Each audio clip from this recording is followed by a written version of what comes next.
In the world's most powerful tech company, where glass towers kiss the sky and arrogance hides behind innovation, one invisible woman walked the same polished floors as billionaires, yet no one ever learned her name.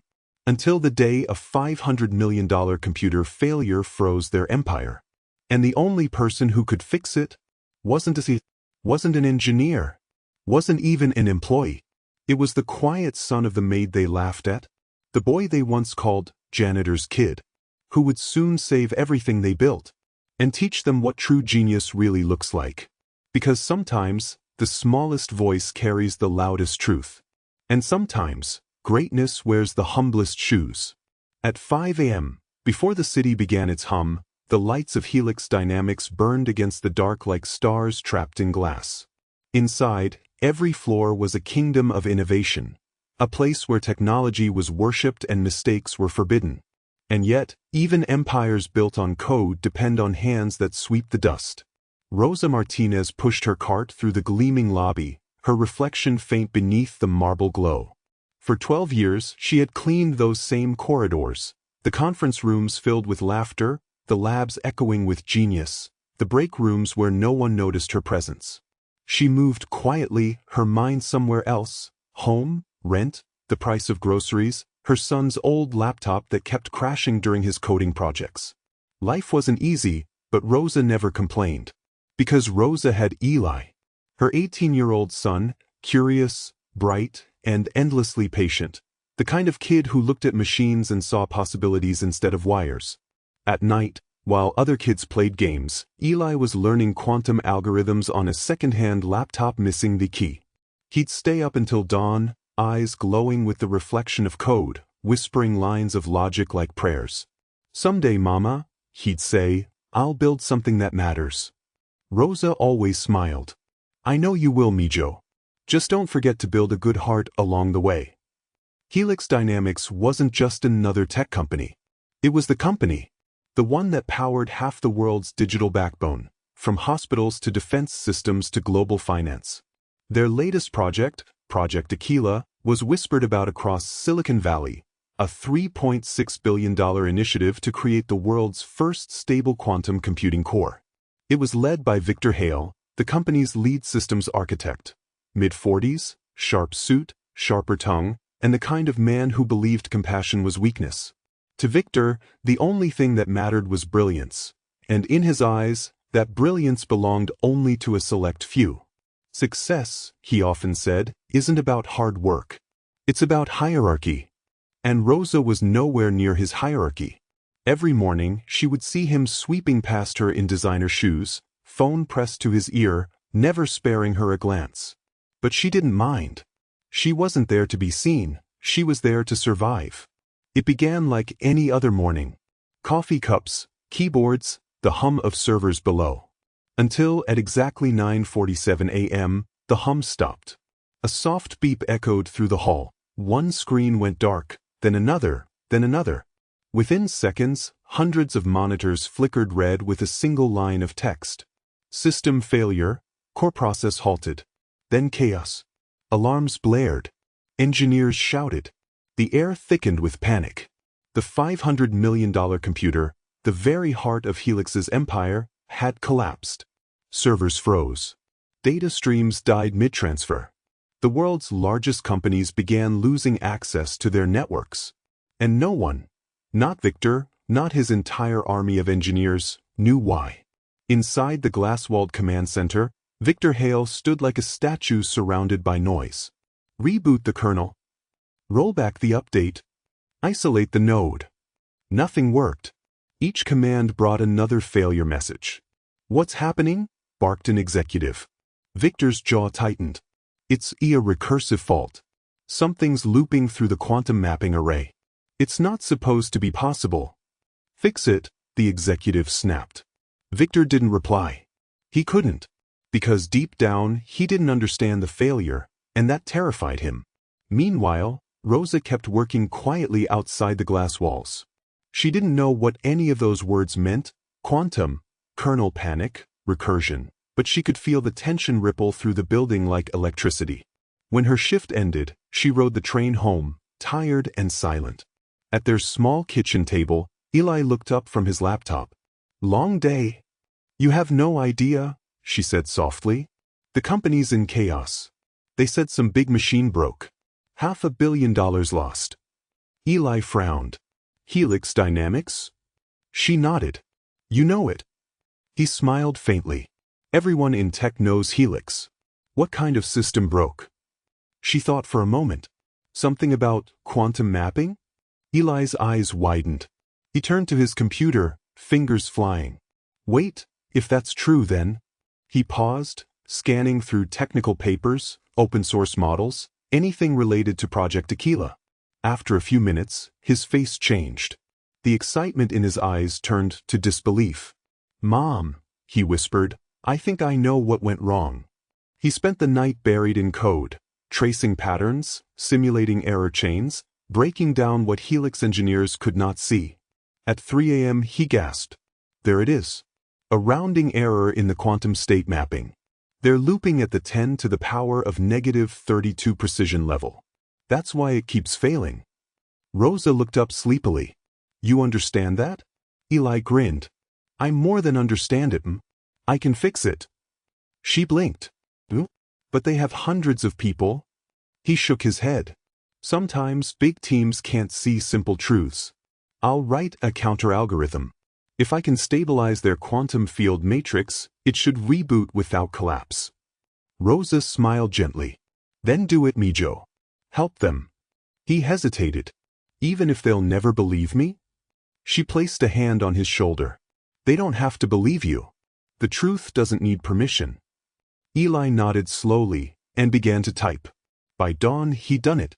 A clean, functional patch. No errors. No failures.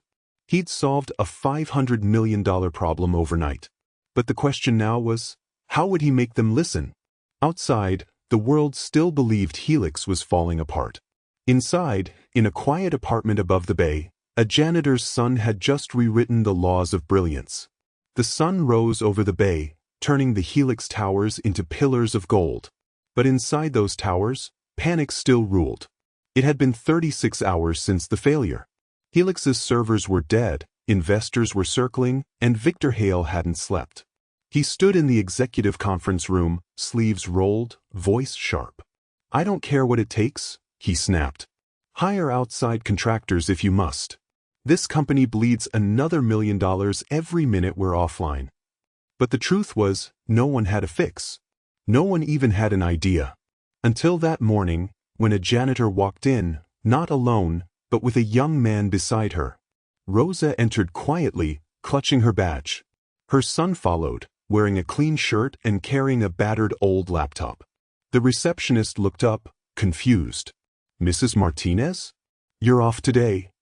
"I know," Rosa said softly. "But my son, he needs to show something to your engineers." The woman frowned. "This isn't a job fair. We're in crisis mode." Eli stepped forward. "I can help with that." The receptionist laughed gently. "Sweetheart, the best minds in Silicon Valley can't fix what's happening in there." "Maybe that's the problem," Eli replied quietly. The woman blinked, uncertain whether to be offended or intrigued. After a moment, she sighed and picked up the phone. "Hold on, let me see if anyone can talk to you." Minutes later, they were led to a conference room buzzing with exhausted engineers. Screens flashed error logs, diagnostic charts, streams of code that went nowhere. At the head of the table stood Victor Hale, eyes sunken from lack of sleep, tie loosened but arrogance intact. He glanced up. "Who are you?" Rosa opened her mouth, but Eli spoke first. "My name's Eli Martinez. I think I know what caused your quantum core failure." The room went still. Then laughter, soft at first, then louder. One engineer muttered, "We've had 4 pivots on this for 2 days." Another smirked. "What are you, an intern?" Victor didn't laugh. He simply stared at the young man before him, then at Rosa. "I've seen you," he said coldly. "You clean the West Corridor, don't you?" Rosa nodded nervously. "So," Victor continued, "you brought your son here to fix the most advanced computing system on Earth?" Eli met his gaze, calm and steady. "Yes, sir. I think I can." Victor's lip curled into a smile that wasn't a smile. Well then, Mr. Martinez, enlighten us. Eli connected his laptop to the projector. The engineers leaned back, arms crossed, the kind of body language that said, "Prove it, kid." He began quietly, almost hesitant. Your system uses quantum entanglement states to stabilize multi-core computations, correct? Victor nodded. Obviously. Eli continued. Your mapping function, the one that translates between physical qubits and logical representation, it's using a 32-decimal precision model. Of course, one engineer said. That's standard. Eli's fingers danced on the keyboard. A new graph appeared. But quantum drift occurs beyond that threshold. It introduces a rounding bias that compounds exponentially. That's why your core keeps collapsing. It's not hardware failure. It's mathematical fatigue. The room fell silent. Then one of the senior engineers scoffed. That's absurd. You think we didn't check that? Eli didn't flinch. You checked it once. But the drift isn't constant. It cascades based on state probability. Victor leaned forward. And you're saying you have a solution? Eli nodded. Yes. A recursive correction algorithm, built to stabilize qubit alignment dynamically. It rewrites the mapping array mid-process, countering drift in real time. He hit enter. The screen filled with cascading code. Smooth. Flawless. Then he ran a simulation. In seconds, the error graphs that had been climbing for days began to flatten. Red turned to green. Failure turned to stability. For a moment, no one spoke. Then Victor stood slowly. Nice trick, he said, voice icy. But you're using a simplified model. Try that on the real core, and it'll crash before it starts. Eli met his eyes. Then let me test it. Laughter rippled around the room again. Victor smirked. Security, he called, waving toward the door. Escort our guests out. We're busy solving real problems. Wait, Rosa said suddenly. Please, just give him a chance. He's telling the truth. Victor turned to her, voice dripping with disdain. Mrs. Martinez, your son is very clever. But this is not a playground. We're talking about $500 million. Eli packed up his laptop slowly, eyes low. As they turned to leave, Victor added under his breath, maybe next time, he can fix a vacuum cleaner instead. The engineers laughed quietly. Rosa said nothing. She just held her son's arm, proud, but heartbroken. That night, Eli sat on their apartment balcony, staring at the city lights. I shouldn't have gone, he whispered. Rosa placed a cup of tea beside him. You did what was right. But it didn't matter. She looked at him gently. Sometimes, people only hear truth after they lose everything. He didn't answer, but deep inside he felt something shift. He wasn't angry. He was determined. He opened his laptop again. Meanwhile, back at Helix, Victor sat alone in the server room hours later, staring at a frozen screen. Every fix his team had tried failed. Every reboot made things worse. He rubbed his temples. How is this possible? Then he noticed something strange. A diagnostic window, one he didn't open, flashing faintly on his monitor. It was a simulation log. The same simulation Eli had shown earlier. Someone from the IT team must have copied it before they kicked the boy out. Victor frowned. Curiosity won. He ran it again. And for the first time in 2 days, the system didn't crash. Instead, the red error graph began to shrink, just like before. He stared, breath-catching. No way. The patch worked. It really worked. In that moment, pride collided with truth. And truth won. Victor didn't sleep that night. He stayed in the lab, testing the patch again and again, each time with the same result. Stability, recovery, success.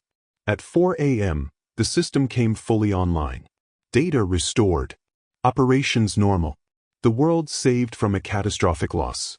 All because of a janitor's son. By morning, the boardroom was filled with applause. Executives shook hands, journalists celebrated Helix's miraculous recovery. But no one mentioned the name that made it possible. Victor stood quietly at the back of the room, staring at the success report. Something in his chest felt heavy, not pride, but guilt. He turned to his assistant. "Get me Rosa Martinez." And her son. Pride built the empire, but humility saved it. And soon, everyone inside Helix Dynamics would learn that truth. From the very boy they laughed at. When Rosa's phone rang the next morning, she almost didn't answer. Unknown number. 6:15 a.m. She picked up, cautious. "Hello." A smooth voice replied. "Mrs. Martinez? This is Victor Hale from Helix Dynamics." Her heart skipped.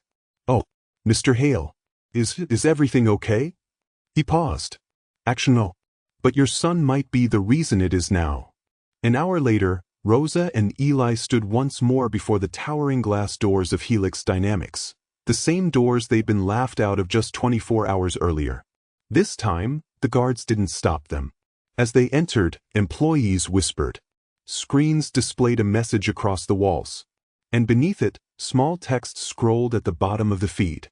"Patch, Martinez Protocol version 1.0. Rosa's breath caught. "Martinez," she whispered. Eli froze, staring at the name, his name, glowing across the same walls that once reflected his rejection. In the boardroom, Victor Hale stood by the window, suit pressed, but expression softened. He turned as they entered. For the first time, he smiled, genuinely. "Mr. Martinez," he said quietly, "you saved my company." Eli blinked. "Sir?" Victor gestured toward the monitors. "Your algorithm, the recursive correction protocol, it was flawless. It stabilized the quantum array perfectly." The room was silent. Dozens of executives and engineers turned their eyes toward Eli and Rosa. Victor continued, "Last night, I realized something. You didn't just see the problem, you understood it. You saw what all of us missed. And for that, we owe you more than an apology." He stepped closer, voice humble. "I was wrong about you. Both of you." Rosa clasped her hands together, tears threatening. "You don't owe us anything, sir. My son just wanted to help." Victor shook his head. "No, Mrs. Martinez. We owe him everything." He looked at Eli. "You didn't just fix our system, you exposed our blindness. You reminded us that intelligence doesn't come with a title, and brilliance doesn't need permission to exist." He reached into his briefcase and pulled out a folder. Inside, a contract, a company badge, and a small silver keycard with Eli's name engraved. "Eli Martinez," Victor said, "I'd like to offer you a position here. Research Associate, Quantum Systems Division. You'll work directly under me." Gasps filled the room. Eli stared at the card, then at his mother. "Me? I'm not even in college yet." Victor smiled faintly. "Then we'll sponsor you. Full scholarship, mentorship, salary, and resources. We don't want to lose a mind like yours again." Eli didn't speak. He just looked at his mother, the woman who cleaned those floors so he could dream above them. And Rosa, she wept. Quietly, beautifully, with pride that words could never hold. In that moment, the janitor's son became the company's future. And the building that once ignored him now bore his name in every system it ran. Months later, the news spread fast. Young prodigy saves tech giant. Helix recruits self-taught genius from working-class family. Reporters wanted interviews, investors wanted quotes, but Eli stayed grounded. He still took the train with his mother some mornings, even though he now had an office on the 27th floor. When asked why, he smiled. "Because that's where the real work begins," he'd say. At the ground floor. One afternoon, Rosa walked into the Helix cafeteria with her cleaning cart, just like she always did. Except this time, people stood up when she entered. Some smiled. Others thanked her. And as she passed through the lobby, she noticed something new above the marble reception desk. A quote engraved into glass. "Brilliance can come from anywhere. Respect begins everywhere." Eli Martinez. Months later, Victor visited Eli's new lab, smaller, quieter, filled with whiteboards and circuit boards instead of pride. "Still working late, I see," Victor said, stepping in. Eli smiled. "Some habits don't change." Victor nodded. "Nor should they." He hesitated, then added, "Eli, I've worked in this industry for 20 years. I thought intelligence was about titles. You proved me wrong." Eli looked up from his screen. I didn't prove anything, sir. I just fixed what was broken. Victor smiled faintly. No, you fixed us. That weekend, Eli took his mother back to Helix. They stood on the rooftop, overlooking the city she once cleaned from below. Do you remember when you said to build a good heart? He asked. Rosa nodded, eyes glistening. I do. He smiled. You were right. That's the part that matters most. She took his hand and looked out across the skyline, the glass towers shining like mirrors, the wind carrying the hum of machines that now ran on her son's code. And beneath it all, a whisper of poetic justice. Soft, powerful, and eternal. Once, she cleaned the building that ignored her. Now, her son built the code that powered it. Once, they laughed at him. Now, they worked for him. Because humility isn't weakness, it's the soil where greatness grows. And every act of disrespect writes the first line of its own redemption story. Never underestimate the quiet ones. Because sometimes, they're just waiting for the world to go silent enough to hear them. Subscribe to Hidden Tale Stories for more stories. Never miss out on any stories we bring to the community. Thank you for your support.